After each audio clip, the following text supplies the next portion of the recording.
Here's what's coming today on the Woodworking Network podcast. One risk management option is to accept risk, self-insure. That's probably not a great idea.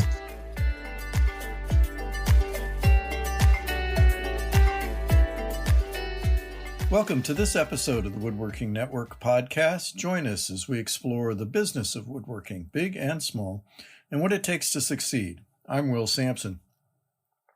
Today's episode is sponsored by the Executive Briefing Conference. We'll be talking with Steve Hicks, Underwriting Manager at Pennsylvania Lumbermen's Mutual, to learn about risk management and business insurance specifically for woodworking businesses.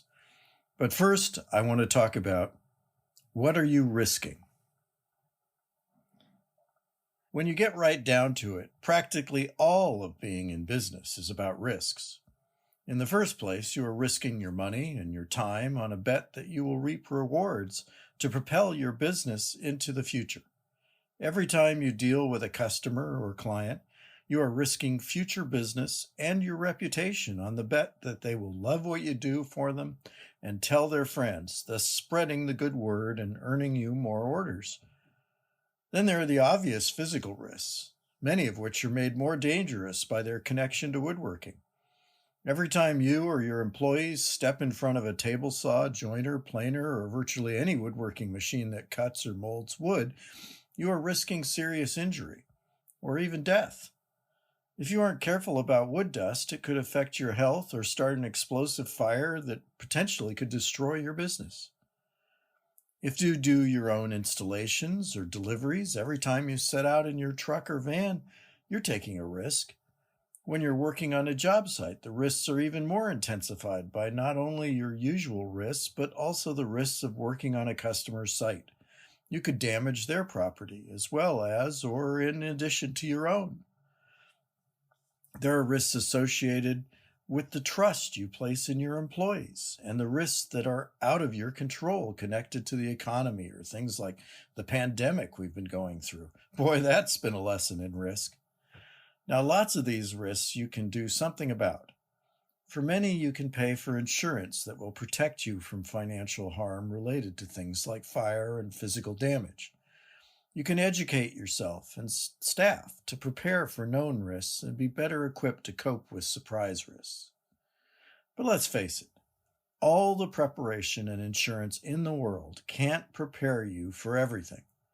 So why risk it at all? Why be in business at all to come face to face with all these risks on a daily basis? I know the answer for me has always been because the risk is worth the reward. I'm not talking about money. There's satisfaction of appreciative customers. There's the personal recompense of accomplishing a difficult task, meeting a lofty goal, or just simply succeeding when so many told you that you couldn't or wouldn't. There's joy in the work itself and in training people to become talented and productive woodworkers. There are the little triumphs of making a difficult sale or satisfying a challenging customer. And there's that feeling you get when you do the numbers at the end of the month, the quarter, or the year, and you see the reward in terms of dollars and cents. All these things make the risk worth the reward for me. Before we get to our interview with Steve Hicks, let's pause for a word from our sponsor. EBC is a superior opportunity to learn, be inspired, and have face-to-face interchanges with top leaders in the woodworking industry. The 2021 EBC will be held September 8th through 10th at the spectacular Broadmoor in Colorado Springs. In addition to top speakers and presentations, there will be tours of Concepts in Millwork and the Mill Woodworking Training Facility. It's an unparalleled opportunity to obtain business intelligence to improve your enterprise while networking with the industry's brightest stars. You can learn more at executivebriefingconference.com. Now let's get to our interview with Steve Hicks talking about risk management in woodworking. Today, our guest is Steve Hicks, Underwriting Manager at Pennsylvania Lumbermen's Mutual. to talk about risk management and business insurance, specifically for woodworking businesses. Welcome to the Woodworking Network podcast, Steve. Thanks, Will. Really excited to be here. Well, I want to get started with some really basic issues. What are the most important risks that woodworking businesses need to cover with a business insurance program? Sure. And I got to tell you, I love this question because I think it first jumps right out at you. How do you define important? Because we could be talking about most common, we could be talking about most catastrophic. And really what that leads us into is the idea that insurance is just a part of risk management, a bigger process that any company is going to be doing and really reviewing the total enterprise. So when we think about insurance, that's just one way to deal with risk in transfer. And it also, when we talk about, okay, what's most important, I'm on the carrier side. It kind of points out the need for an advisor, right? If it's not in your wheelhouse, who's there to advise on these things? And for us, for PLM, we're open brokerage. We work with any licensed insurance advisor, and they can really get into some of the nuts and bolts of this risk management stuff with people, and that's very important. They provide, that service for people. But I think I know where you're headed with that question. So let's talk about some of the perils. Some of them have been around since the beginning of woodworking. Some of them, are constantly changing and shifting. The first one, fire, right? I was figuring fire would be at the top of the list. Yeah, and it's not exactly exciting because that's probably the oldest one. I think it's really what we have our roots in as a mutual insurance company is covering fire insurance for lumber dealers. And so it's been around from the beginning, but it remains a very important exposure that everybody has. And I think when you think about fire, your buildings, your CNC machines, business income, even, the idea of peace of mind here, getting to that really has to do with proper valuation. So when I'm thinking about fire and those exposures, do we have the right building value on your policy? Do you have a high enough limit for your CNC machines? And then, there are worksheets that you can do when you talk about something like business income. Don't you want to know beforehand, before a catastrophic event, what were my continuing expenses? Which ones are still going to be there? What type of coverage do I need for that? And there are ways that you can address that exposure beforehand. And that's really the idea. What about a shop that has a fire? A lot of woodworking businesses, the projects that they do and the products that they manufacture, they have a lot of work in progress that's on the floor that may be in inventory. Is that naturally covered, or is that going to be, is there kind of special coverage that you have to make sure that what may be sold already is covered? Yeah, no, that's a great question. And it cuts to the thing we were just talking about, which is valuation. There are endorsements that you can use to address those things. So to your point, something like a manufacturer's selling price clause for those items that, there's inherent value due to the work that's in them. And then the challenge is, one, we've addressed and identified that exposure, which is great. That's the first step. And then two, okay, what is that increased value, and does my policy show that limit? That's really the idea of addressing your values, and that's a great point, because that one is out there. Now, how much do risk management issues change from, say, a small shop operation with fewer than 10 employees on up to a big factory of 100 or more, other than obviously the values change? But are there issues that are different for those operations? Yeah, that's a good question. And I probably shouldn't comment on your questions. They're all great. But that's just no. So larger businesses tend to have the same exposures.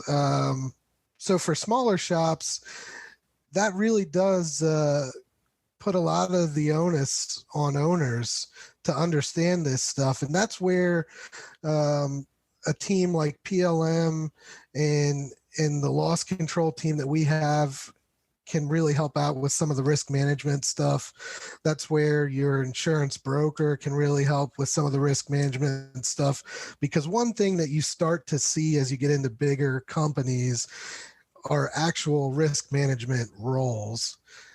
People who are going to work for that company and understand this stuff. But what are they dealing with in comparison to the smaller shop? It's really an amplification of a lot of the same things. Whereas a small shop, you can never overstate the importance of housekeeping, dust collection, but you're probably not going to do a dust hazard analysis. Whereas in a really large, industrial building, that might be something you do.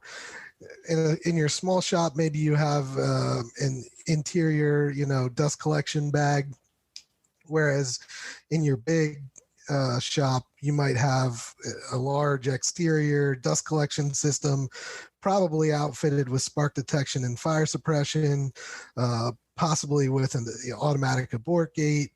So it's some of the same issues, but they get amplified. So the way that you're addressing them sort of changes. And, one of our loss control managers said one of the big differences is the verification and audit processes necessary in a larger company.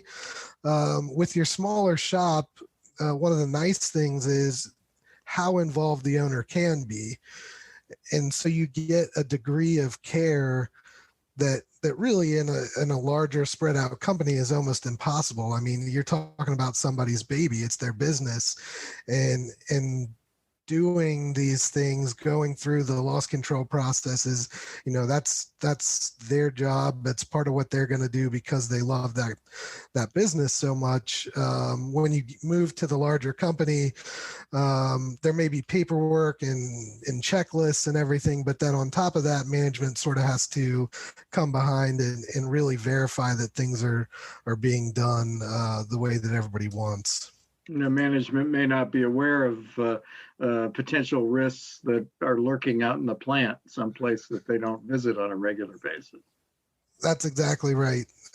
So that audit and verification process becomes just that much more important.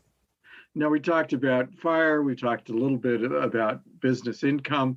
This past year, everything has come down to COVID-19. And that's been on everybody's mind. What special challenge has that presented for risk management? Yeah, so outside of a lot of the issues that all the listeners are going to be familiar with, for us from our side, we call the niche a severity niche. So typically when something walks in the door or, one of our people makes a relationship and now we're looking at somebody's business, we're going to take a look at, their history, loss runs, and has there been any activity? Typically the answer is going to be no. The good news is most people don't experience their shop burning down. And that's sort of the getting to the root of insurance, right? It's risk pooling. Not everybody's going to have a fire, and but because we are in that severity niche, we actually go out and survey all of our risks, and part of that is this loss control, risk management, value that we talk about. Part of it is very much a value add. And, part of it is because it's such a severe risk. Hey, we need to see what it is that we're talking about. We know when something walks through the door that it's, a cabinet shop, whereas a larger insurer might need to get into those things. We know it's coming in as a woodworker. Okay, but what are we really talking about here? And so obviously getting out and visiting people has been a challenge this year. And really what I'm excited about, and I think, we're all very excited about, is in the same way that, the woodworking industry and almost every industry really this year has had to adapt. We've started to develop what we call anytime risk management. So it's an online survey that we send out, and people can do it at their convenience and then send it in, and we reach out and get out in touch with people to really provide the expertise that we always have without having to, breach that obstacle that COVID's presented. So, and we've got some more things, kind of a Zoom-like type of risk management consultation visit that we're working on as well. So it's been a challenge for sure. We're very blessed that much of the niche has been deemed essential, and I know not everybody was, which created challenges early. But the good news is, once people got back to work, I think everybody being at home has really spurred a lot of renovation. Home building starts seem to be up. So things look good. The business seems to be doing good. And a lot of shops, they develop their own in-house plans to deal with things. Like we saw some companies that were big enough they were running one shift, but they split it into two shifts so that they could have two separate groups of people who were working in the plant, but were not even in contact with each other in case somebody, got COVID, and they would take their whole shift down, but they would still have a shift that was functioning. Things like that, and temperature taking and all that kind of stuff, and limiting contact with customers. And you were talking about some of the remote things that you guys have been doing so that you can keep your risk management people in contact with their customers. The woodworking business for custom woodworkers frequently is having to go out and visit a job site. For factories that are just producing a product, that's not as big of an issue, but they usually have more people that are potentially could bring a disease into the plant and affect the plant that way. So I guess lots of issues. I'm not sure how you insure for a pandemic. Well, to your point about all the obstacles, necessity is the mother of invention. That's what they say. And to your last point, we could do a whole episode on how do you insure for a pandemic, and honestly, that'll be years of people working together. I think private and public cooperation really to figure that out, because that hits on some very, very rudimentary, I guess, but not easy, but some of the ideas and tenets of what insurance are definitely challenged by, when you talk about a pandemic. So that would be a lot more than I think we're going to get into today. Why don't we go back to a little bit of the real basics, smaller shop kinds of issues. A shop that's just starting out.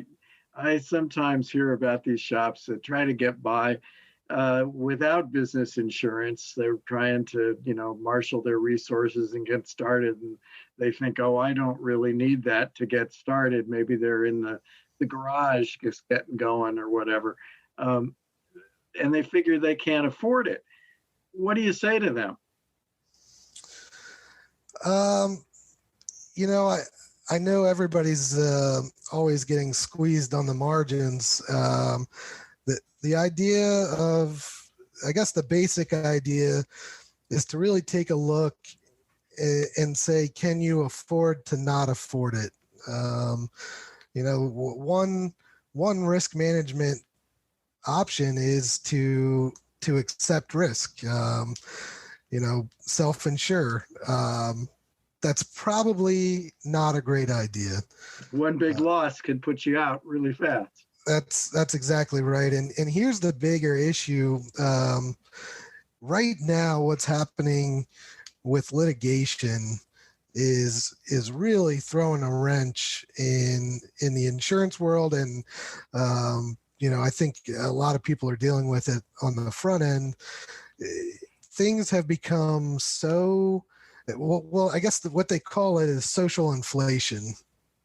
And so you have litigation funding, tactics by lawyers to really, this is awful, milk the system. I don't know, to get bigger verdicts, right? So there's that stuff going on, along with what we're calling nuclear verdicts, just huge awards, and it's really driving costs for everybody. And so to your point, in this environment, going bare is not just a little risky. Yeah. Well, I think what shops need to think is that they need to have a lawyer, they need to have an accountant, and they need to have some kind of a risk management relationship, whether it's with an insurance agent or a dedicated risk manager or somebody in-house if they're big enough to have an employee dedicated to that. It would seem that that's just, you can know a lot about woodworking, but you don't know about this stuff, and you need somebody to advise you. That's absolutely right. Now you touched on the costs going up. Is it really what's happening with underwriting today? Is it really going through the roof on insurance? People see things going with their health insurance, but what about the business insurance? Is that really skyrocketing right now? Oh, I'd love to be able to tell you that it wasn't. Because I'm not going to make any fans here. We are entering what. So let me back up. I guess one of the basics of commercial insurance is that it's very cyclical, and so there are soft market periods and hard market periods. And in a soft market, there is a lot of capital available. People are investing, and what that means is that people are willing to take on more risk at favorable terms for everybody at cheaper prices. That's your soft market. And then as results deteriorate in the industry, and that social inflation that we talked about, that's one of those things that would kind of move things in the wrong direction. So results start to deteriorate, and the whole thing moves, the cycle moves over to the hard market side. And that's where people start to tighten up on terms. They start to tighten up on the capacity that they're going to offer. Prices do go up.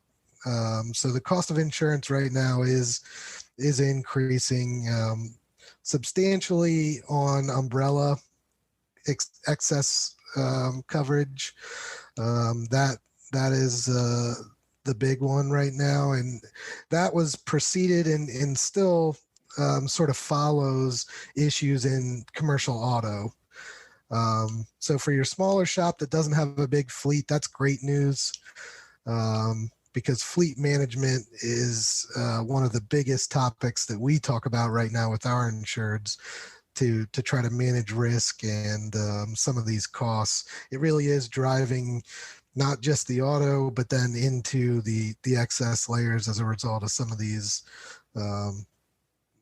social inflation and everything going on.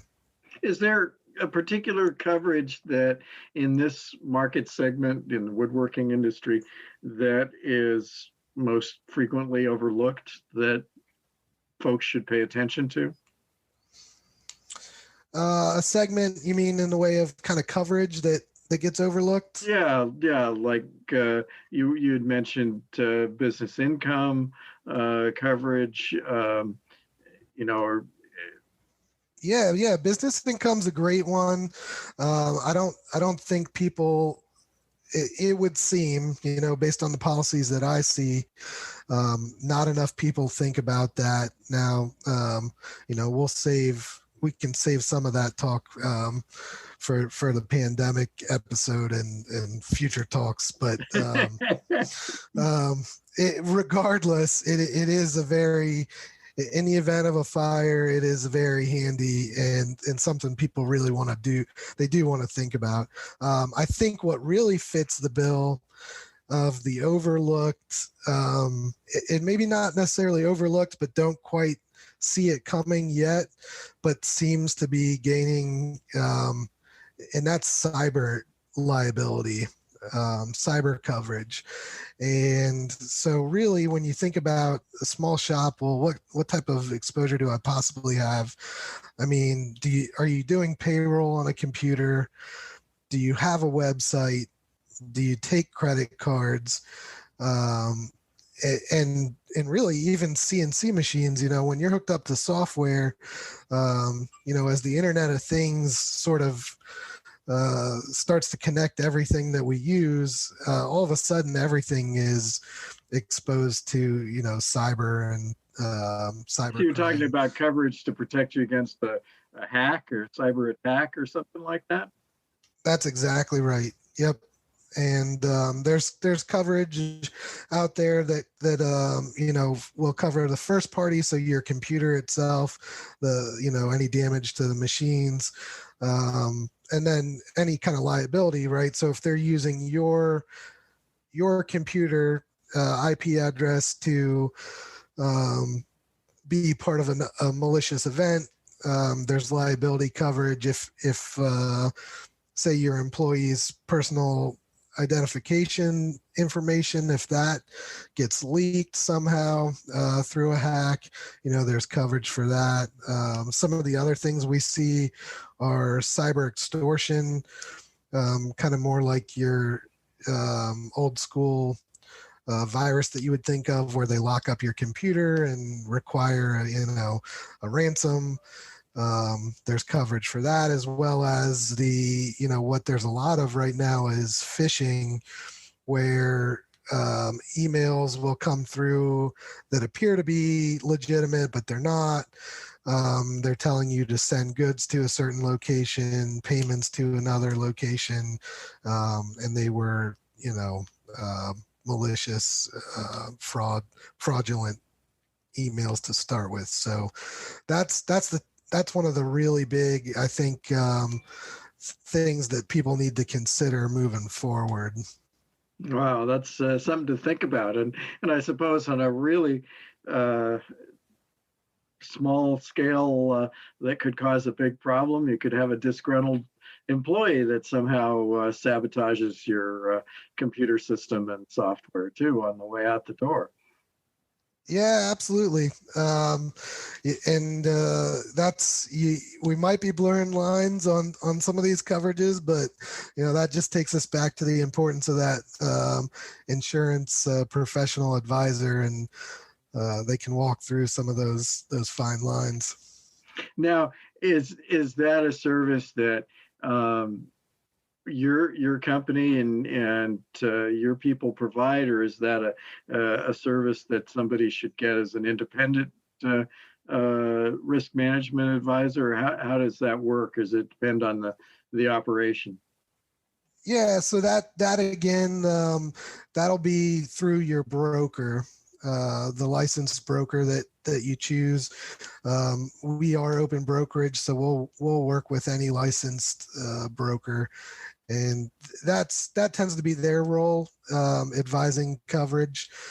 Yeah, we're happy to weigh in. We're around the stuff all the time, and have a pretty good idea of what you can expect in the niche, and maybe help guide people. But really weighing in on coverage, that's going to be through your broker. That sounds really good. Well, we've covered a lot of ground so far today. I think I'm going to have you back, and we'll talk some more. I know we could go into a great deal here. Maybe we'll get some comments and reactions from the audience, and that can shape what we talk about next time. But I really want to thank you, Steve, for coming on to the podcast, and this has been a great episode. Yeah, thanks, Will. Glad to be here, and would be happy to come back anytime you'd like. That's it for today. If you're looking for more of our podcasts, you can find all of them at woodworkingnetwork.com/podcasts and in popular podcast channels. Be sure to subscribe so you don't miss a single episode. Thanks again to today's sponsor, the Executive Briefing Conference. If you have a comment or topic you'd like us to explore, contact me at will.sampson@woodworkingnetwork.com. Thanks for listening.